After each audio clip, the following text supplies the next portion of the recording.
It comes down to this. World Series Game 7, winner take all. Tonight is for everything. I'm going to tell you why the Dodgers are going to win. That's coming up next on Dodgers Dugout Live. It's time for Dodger baseball. Welcome to Dodger Stadium. This is the golden age of Dodger baseball. The Dodgers are building a dynasty. You got it, Juan Parade. We got it, Parade. The Dodgers punch back and head to the championship series. Ohtani starts the 50-50 clock. Monkey magic. Freeman hits the ball to right field. She is gone. Start the party, Los Angeles. Your Dodgers have won the World Series. Think blue, bleed blue, and I'm out. What is up, Dodgers Nation, and welcome to another episode of Dodgers Dugout Live, the #1 Dodgers podcast and Dodgers show on YouTube. My name is Doug McKain. I cover the Dodgers for Dodgers Nation, credential member of the media. You can follow me on X and Instagram at DMAC_LA. If you're new to the channel, hit the subscribe button, hit the notification bell. If you want to support every single episode, and if you want your Dodgers to win tonight in Game 7, smash that like button. Also, join the Dodgers Nation Discord. Thousands of Dodgers fans talking ball 24/7, 365. Join the LA Sports Report. Also, go to gearup.la for all the best Dodgers t-shirts in the game. But welcome to what is the final pregame episode of the year. The Los Angeles Dodgers are in Game 7 tonight in Toronto. Shohei Ohtani is on the mound, and there's so much Dodger baseball to get into, so let's get right into it. Leading off, the hottest story in Dodger baseball. All right, the hottest story in Dodger baseball is we're here, ladies and gentlemen. This has been the longest day of my entire life, and I'm sure you guys can agree with that. It's been a wild and a crazy ride getting up until this point. It's been an epic World Series. It's been a season of ups and downs, but all that matters is one more game for baseball immortality. For the Dodgers to do something they haven't done in 25 years, and no one's done in Major League Baseball in 25 years, that is win back-to-back World Series titles. To do something that a National League team hasn't done since the 75-76 Cincinnati Reds, and that is win back-to-back titles. We're talking dynasty. We're talking establishing yourselves among the all-time great teams in the history of this sport. It's the 121st Fall Classic, the 121st World Series. You've only had 14 back-to-back champions.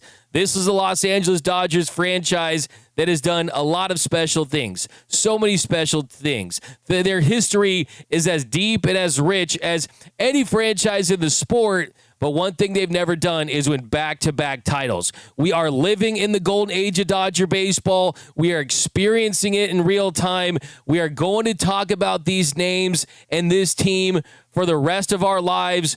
30, 40, 50, 60, 70, 80, 90, 100 years from now, you will talk about this run of Dodger baseball, but they have an opportunity tonight to completely cement themselves and solidify themselves as a true dynasty. You lose tonight, there is no dynasty. You win tonight, you are officially a dynasty, and there's so much at stake.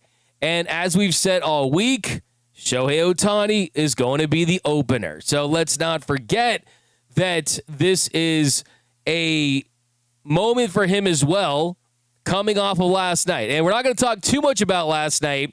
Couple of quick thoughts, though. All these Blue Jays fans that are crying, cry more. Learn the rules, because that ball was lodged underneath that wall, and as the rule states, that's a dead ball. It's a ground rule double. There's no doubt about it. I saw Isaiah Kiner-Falefa was trying to say that that ball was not under the wall. Go watch the replay. It 100% was. The backspin on that ball is what pushed it underneath. The Blue Jays players said they had never seen a play like that in the history of the Rogers Center, but that's why baseball's magical. That's why baseball's unlike any other sport, because you will see things that you have never seen before, even if you watch thousands and thousands of games. And another thing I want to say, too, is all the fans crying, some of the players crying. I haven't seen John Schneider, the manager of the Blue Jays, cry or make an excuse. So that tells you everything you need to know. The Dodgers won that game fair and square. Shout out to the outfielder. It was the outfielders in Justin Dean and Kike Hernandez who smartly did put their hands up. I also have seen people say, oh, that was all Kike Hernandez. And yes, Kike Hernandez is a baseball genius. His baseball IQ is through the roof. He did put his hands up before Justin Dean did, but Justin Dean also looked back. And when he looked back, he was looking to say, okay, I'm not going to touch this ball. If Justin Dean was going to panic in that situation, he would have reached out and grabbed it. So Justin Dean still deserves a ton of credit for what happened on that play.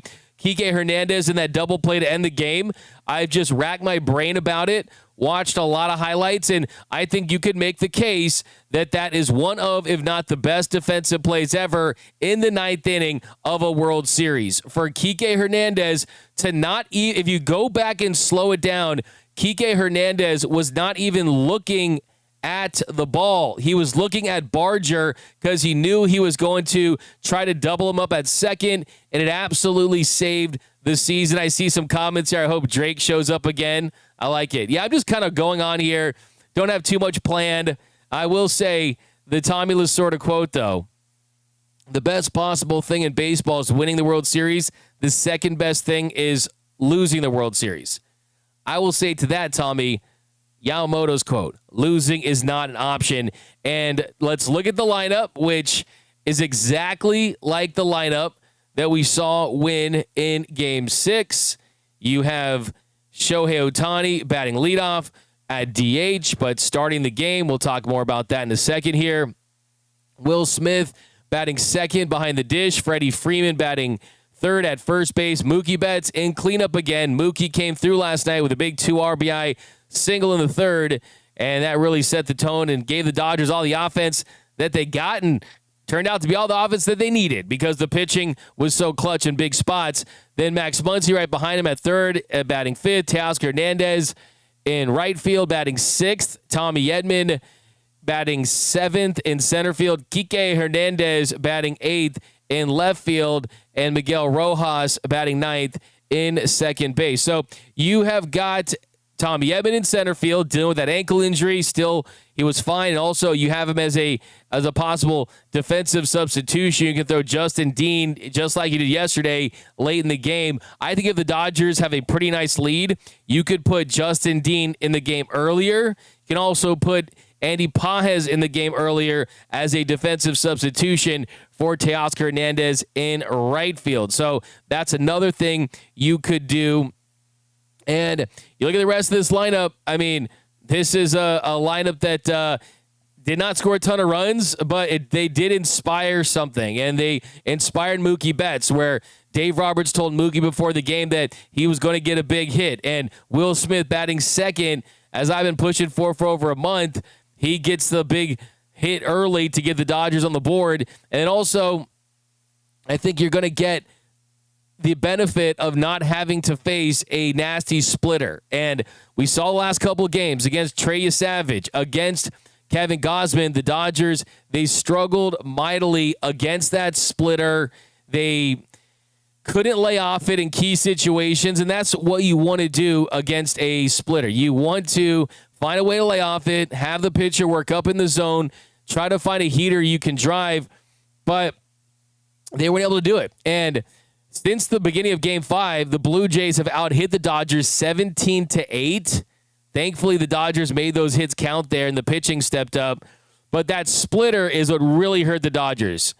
You had Trey Savage, who had the 12 strikeouts in Game 5, and then Kevin Gausman, he allowed fewer than one base runner per inning, and he had 15 whiffs off that splitter alone. So that was a very effective pitch. We saw what Savage was able to do with it against this team. But in Game 7, you're going to see Max Scherzer. And you're going to see likely Shane Bieber, and both those guys are not splitter guys. I mean, you'll see the slider again. It's a little tighter, but the Dodgers didn't do tons of damage against them. But when Scherzer was on the mound, you got base runners, and that's the biggest difference. Max Scherzer and Shane Bieber, they allowed 13 base runners in 9 2/3 innings in their work this World Series. So that is going to give, hopefully, the Dodgers a chance to, having seen them multiple times, having been able to put base runners on against them, that they're able to get those timely hits and find a way to generate offense.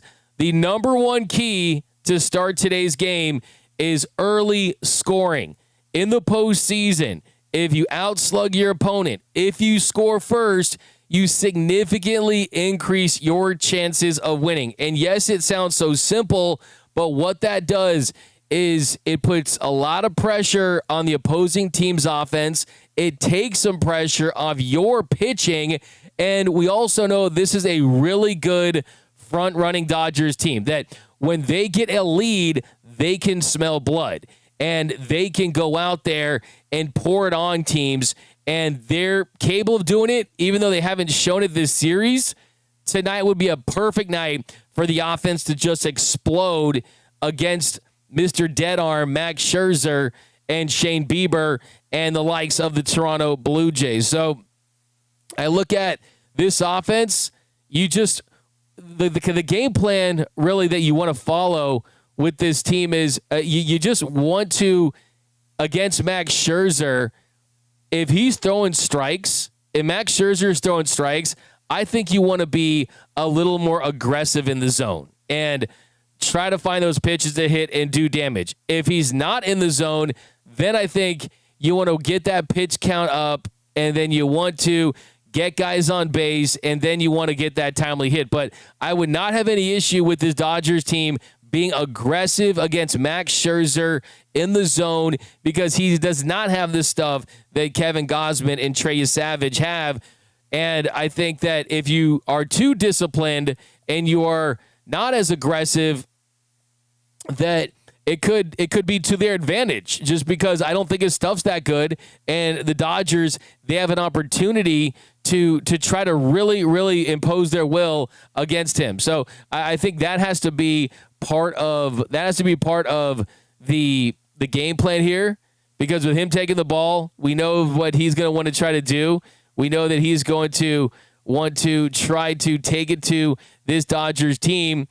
And I really like the offense in this one. I think it's the perfect time. Like I said, after the 7th through the 9th inning, I'm taking Teo out. I'm taking Edman out. I'm bringing in Justin Dean. I'm bringing in Andy Pages. Hopefully you have a lead at that point. Let's not forget, run prevention takes pressure off run creation. And that's something that certainly you can do and you have at your disposal in this one throughout. You look at the lineup for the Blue Jays. Their DH is George Springer. One of my favorite things last night was watching George Springer not get a chance to take an at-bat to try to win this game for the team. I was having nightmares of the worst possible outcome. That was George Springer somehow ending the World Series for the Blue Jays. But he is at DH, and then you have Lucas in left batting second, Vladimir Guerrero Jr., who I rewatched the game. Roki Sasaki should have struck him out. There was some bad calls by the ump there in the 9th inning. Then behind him batting cleanup at second base is Bo Bichette. Right field, you got Addison Barger. Batting 6th, you have Alejandro Kirk behind the dish. Then in center, Dalton Varsho. Then 8th, batting at third base, Ernie Clement. And then shortstop, Andres Jimenez, batting 9th. So don't let the bottom of the lineup beat you. Pitch around Vladimir Guerrero Jr. as much as possible. And I think this Dodgers team should be in pretty good shape. I have to admit, I'm just kind of surrendering to Game 7 at this point. You guys know that I can go as deep as possible when it comes to analyzing every single element of this game. But I think you almost have to just surrender to Game 6. To Game 7, just because of the theater of baseball, as Andrew Friedman likes to call it. And I would love to say that that I'm confident, and I am to a degree, but I also know that anything can happen in a Game 7. I do love some of the natural advantages that the Dodgers have. I think one of them, first and foremost, is there's a world today where you do not see any traditional relievers for the Dodgers. And for a bullpen that's one of the worst in Dodgers history, a bullpen that is missing the great Alex Vesia. By the way, a quick tangent, much love to the relievers of the Toronto Blue Jays for putting number 51 on your hat. For your thoughts on Alex Vesia. I think that's amazing. I showed them much love, and that's really, really awesome to see. So kudos to them. Shout out to them tonight. I thought that was really awesome to see that gesture with Alex Vesia dealing with a family emergency like he has been. I thought that was incredible stuff. But the advantage is, I think tonight, from a perfect pitching plan, you get 2-3 innings of Shohei Ohtani. If you can get 3 or 4 because he's super efficient and he's dialed in, that'd be awesome. He's pitching on 3 days rest for the first time in his entire career. He threw 93 pitches in 6+ innings in Game 4 in the Dodgers loss. So it's still uncharted waters. You don't know how he's going to respond to it. And the reason why I pushed for him to be the opener, and I have been for the last couple of days now, is because you don't put him in a spot where you have to lose the DH.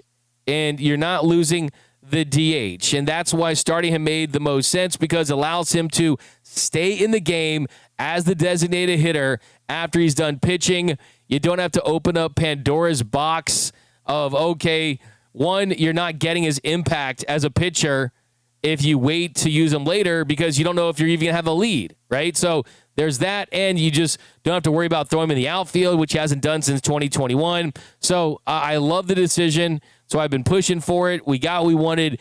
Ohtani is your opener.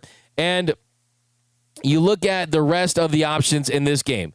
Yoshinobu Yamamoto said he'll be ready, but he also said that he'd rather enjoy this game from the Dodgers dugout. You also have Blake Snell, Tyler Glasnow, and they have combined for 104 1/3 innings this postseason. They've thrown 67.7% of the total innings. They've combined for a 2.42 ERA and a 29.3% strikeout rate. And the likelihood of a Yamamoto appearance, hopefully you don't need to see that. But I think tonight you go 3-4 innings with Shohei, and then you turn the ball over to Tyler Glasnow, and then Glasnow 3-4. If it's 3 for Glasnow and 4 for Shohei, or 3 for Shohei, 4 for Glasnow, something in that range. If you can get 6 to 7 combined innings from Shohei Ohtani and Tyler Glasnow, that should bode well. That tells you that Shohei was effective early. That tells you that Tyler Glasnow, who threw just 3 pitches to get those 3 outs yesterday, is fresh and he's dialed in. And then if you get 6 to 7 innings from those guys, let's say ideally you get 8, or ideally you get 7, in the 8th inning, Blake Snell could come in. Or if you get 6, Blake Snell could go 2 innings, and then you give the ball to Roki Sasaki. If Emmet Sheehan's a possibility, that could work as well. Will Klein, he did throw a career-high 73 pitches. We'll see if he's even available. I suspect that they prefer to go with the starters. And the dream scenario, of course, is the Dodgers are up by 6 runs, and Clayton Edward Kershaw, who's playing in his final game as a Major League Baseball player, sad to say that, if he could get the final outs, preferably against George Springer, that would be perfection. That would be the dream scenario. That, if I could pick anything, and the MLB scriptwriters want to get to work, that would be the best case scenario. But as you guys can see what I'm wearing, I do not break this out very often. But when we need to, I break this out. I broke this out before Game 1 of the NLDS when Shohei hit the home run against Dylan Cease. I broke this out a couple different times in the postseason last year.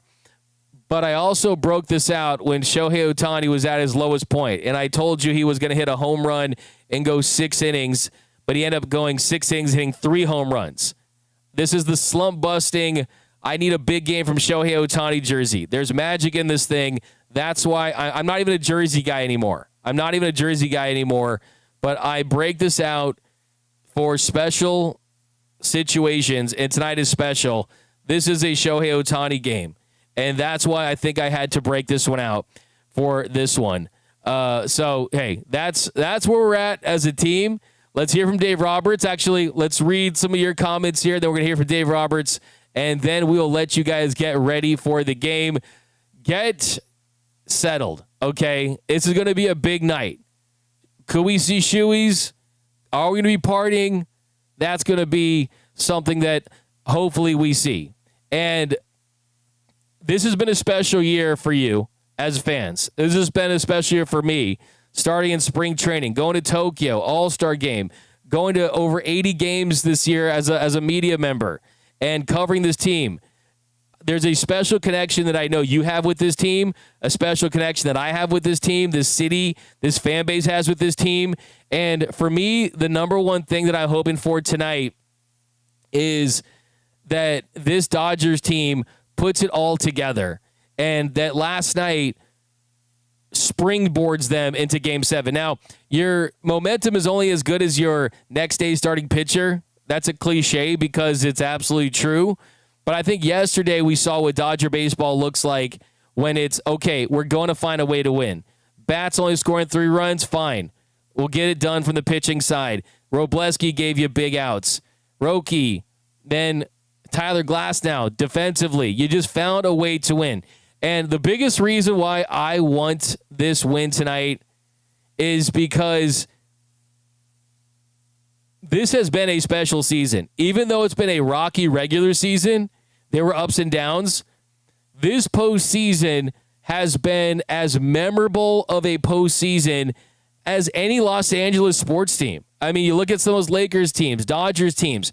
When you look at this postseason, from going on the road in Philly and getting those wins the way they did, the wheel play, the Teoscar home run, the Kike moments. Then you look at Game 4, Roki Sasaki's coming out party, Hae-Sung Kim scoring that run, beating those Phillies.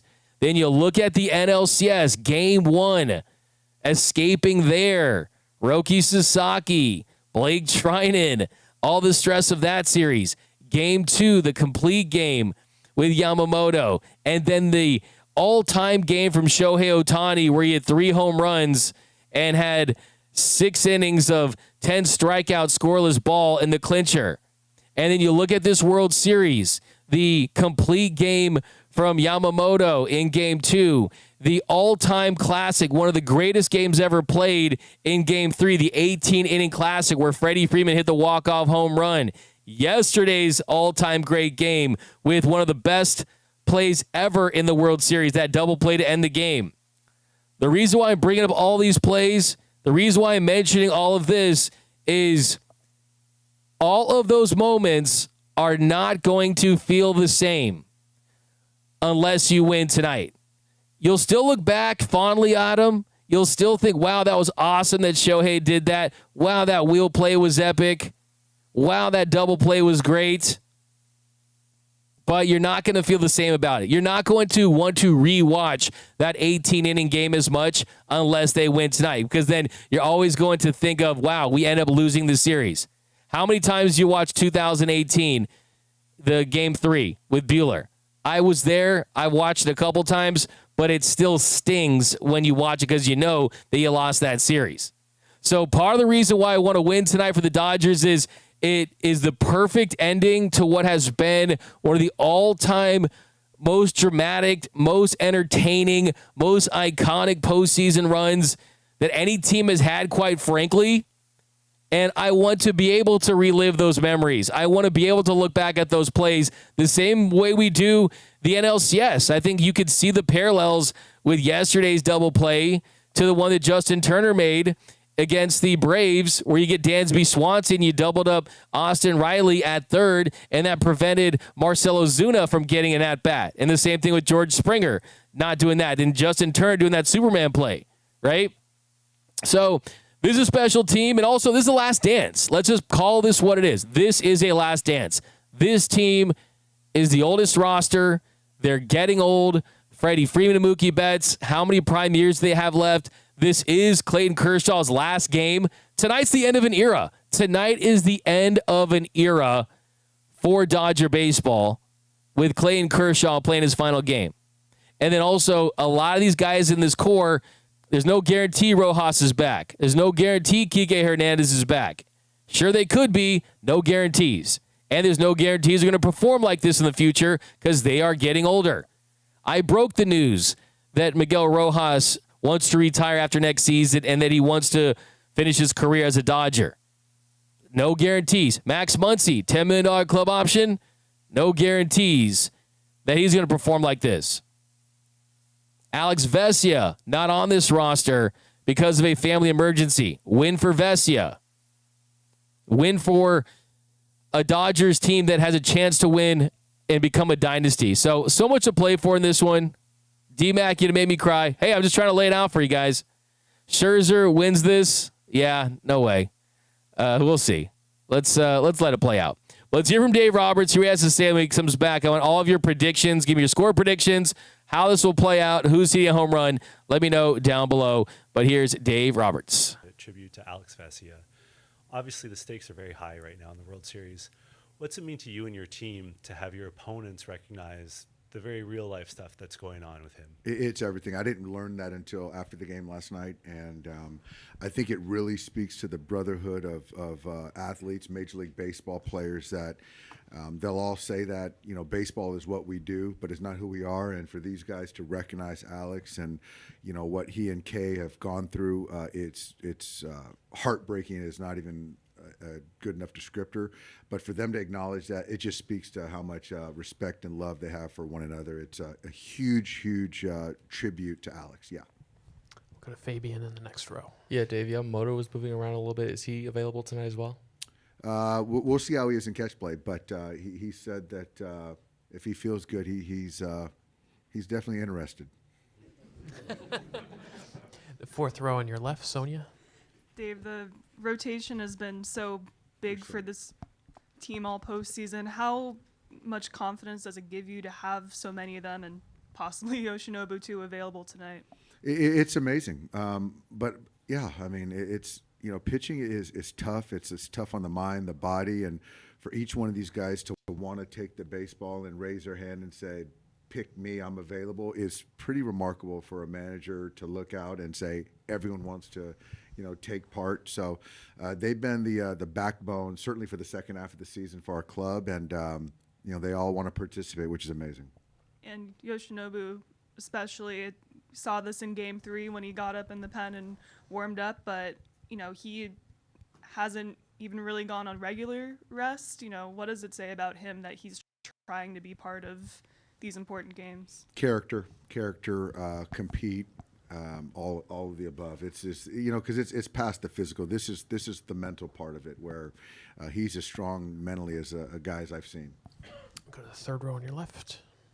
Dave, you've been in a lot of Game 7s, a lot of elimination games, a lot of winner-take-all games, but as far as managing a World Series Game 7, you have that 2017 against the Astros experience. What did you learn from that game that you can apply to this game? You know, we got behind early. I think it was the second inning. I still felt that there was a lot of baseball left. I think this is going to be a different game. I hope it's going to be a different outcome. But I don't know. I do think that you got to manage with urgency, but we gave up a 2-out double. So and that's kind of was the tail of the game. So I wouldn't say I learned anything about that particular game. It's a different team. It's 8 years from then, so we have a different group. So I'm going to watch and read and react and do whatever I can to, you know, put players in a position to win. All right, there's Dave Roberts, and let's get to you guys. I'm reading these comments. D-Mac, I'll be waiting on here after the game with you and us celebrating, watching it down the shoe. What's up, Rihanna Keeves? Give me your score predictions. I've got Nando, I hate my wife. Oh, my man saying, okay, Angel Hernandez should be umping this game. You want to bruh. Will for real, Dodgers win another nail biter. Yamamoto goes 1 inning en route to World Series MVP. I like that. I was just going to throw that out there, that I think that hearing Dave Roberts say that he's interested, I think that somehow, some way, Yamamoto finds a way to get in this game, and I think you're right, that he'll deservingly take home World Series MVP, unless you see Shohei Ohtani hit a home run tonight and give you 3 or 4 shutout innings. I think he could be under consideration, but Yamamoto going complete game, 6 innings yesterday. If he contributes tonight in a big way, it could certainly be his for the taking. So I like that take right there.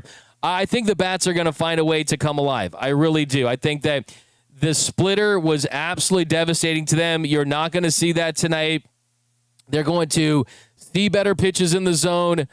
I've got the Dodgers winning this one. I've got a 6-2-3 win for the Dodgers. I've got Shohei Ohtani hitting a blast. Shohei Ohtani going big fly. I have to stick with my original World Series MVP from spring training. I got it right in the NLCS. I'm not a guy that changes their picks. I see a lot of guys changing their picks, not naming names, but I'm not one of those guys.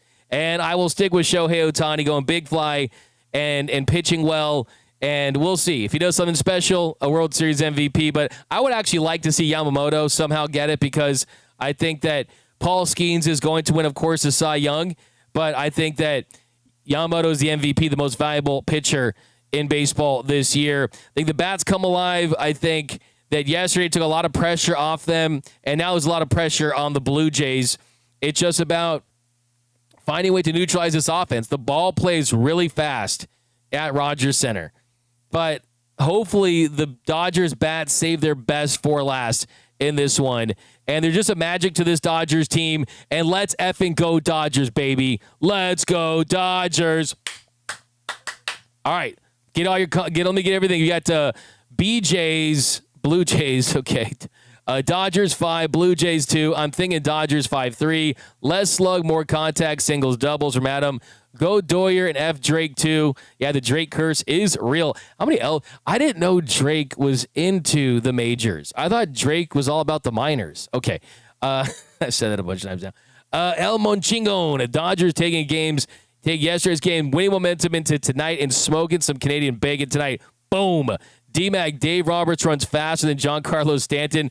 Big Joe smash, fire take, and a finish him. I like it. LFG Dodgers, Dodger fanatic.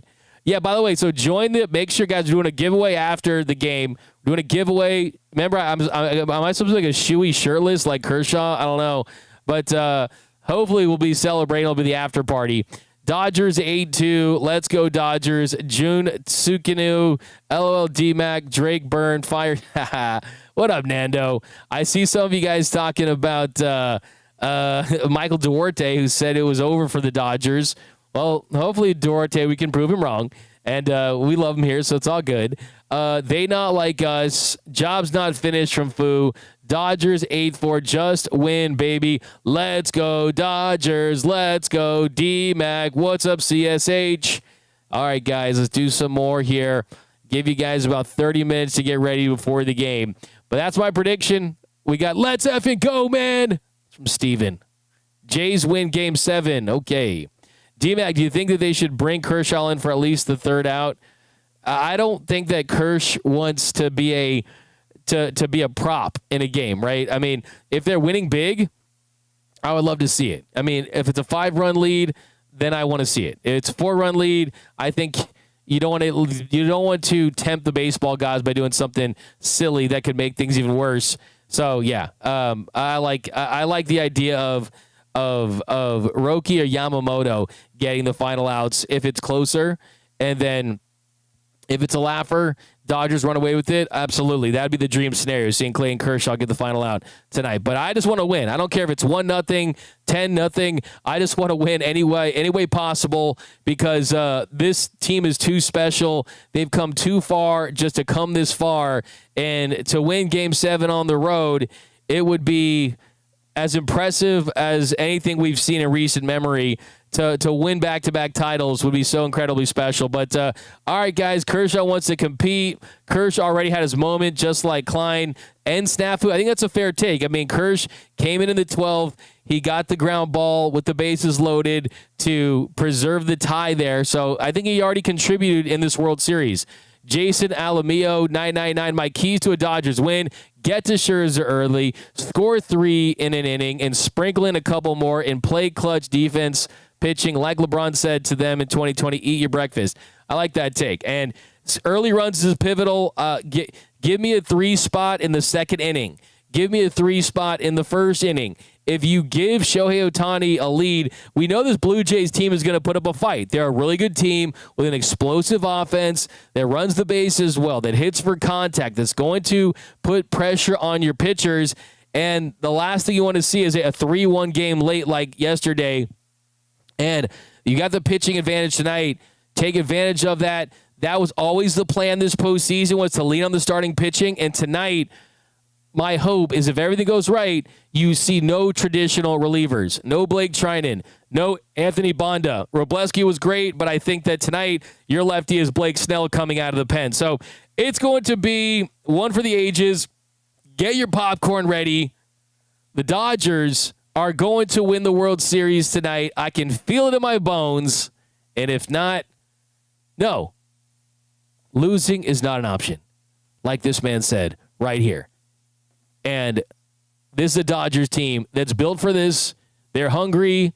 They are playing with the purpose. They have the bigger picture in mind, and I cannot wait. Let's take some more comments here, and then I'm going to let you guys get ready for Game 7. Feeling great. Let's go, Dodgers.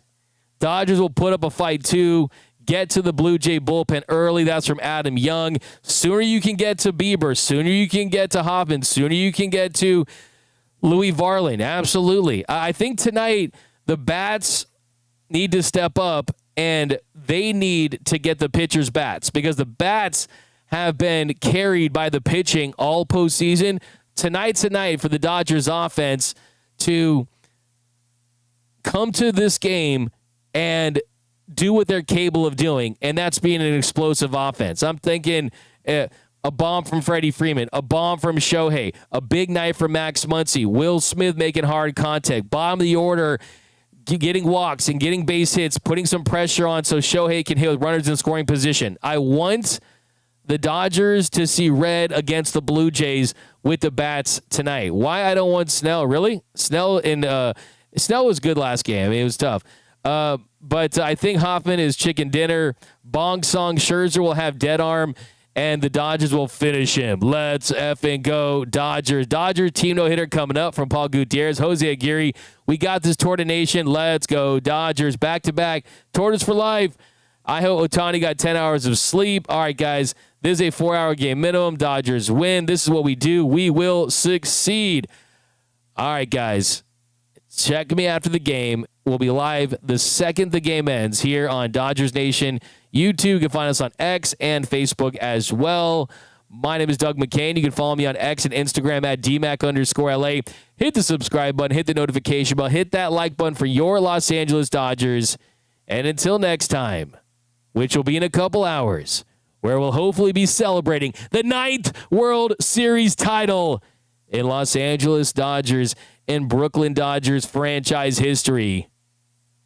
Get your popcorn ready. It's going to be absolute cinema in Toronto. See you guys in a few hours. Hit the like button, hit the subscribe button, hit the notification bell. And remember that nothing, absolutely nothing, brings us together quite like Dodger baseball. And until next time, think blue, bleed blue, and I'm out. Start the party, Los Angeles! Your Dodgers have won the World Series! And when the upcoming winter gives way to spring, rest assured, once again, it will be time for Dodger baseball.